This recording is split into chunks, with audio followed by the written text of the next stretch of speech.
Hein? Voilà poudre. Bon, alerte rouge sur la gouvernance publique au Sénégal. Mais il y a un souci. Mais les corps de contrôle, qu'est-ce qui se passe? On parle de tout. On parle de L29, L30, mais on ne parle pas de ce dont on doit parler. Mais où est le Djoubadi? Pardon, Djoubadi. Djoubanti. Non, demain, Lapsus là. Djoubadi. Non, Djoubadi. Alors, Cour des comptes IGE. Demain, Djoum. Non, ni des Djoum là. Youssou Ndoumé ni Koudoul Djoum Aboul. Alors, Cour des comptes IGE, aucun rapport depuis des années.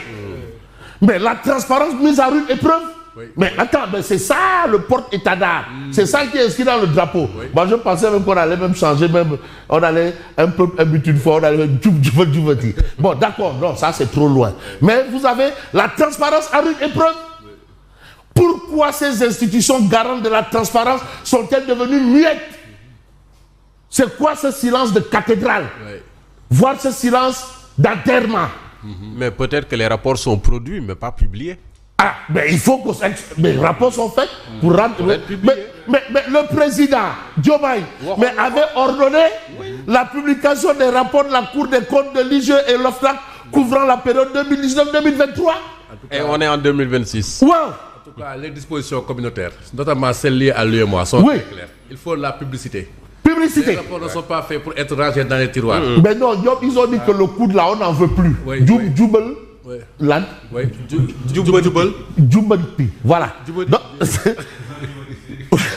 Donc voilà. Vous avez bien entendu Babacar Ba du Forum du Justiciable. Aujourd'hui, qui est le porte-étendard de la transparence, de la bonne gouvernance. Vraiment, il se bat, il se démène comme un beau diable pour que n'alère, pas n'ailère, n'alère. Alors, la non-publication constitue une violation manifeste de la loi et affaiblit l'autorité des corps de contrôle. Ça, c'est clair. Parce que quand même, les corps de contrôle, mais ce sont des institutions de la République. République. Attention, on reste avec Tribune. Immixtion de l'exécutif dans les dossiers judiciaires. Et Tribune quotidien évoque un fait. Un fait. Sonko, prisonnier de sa promesse sur l'inéligibilité de Farba Ngom. Ah, on se souvient, dans le Bosséa, il avait dit que ce monsieur-là, à partir de telle période, il parlera de tout sauf d'élection.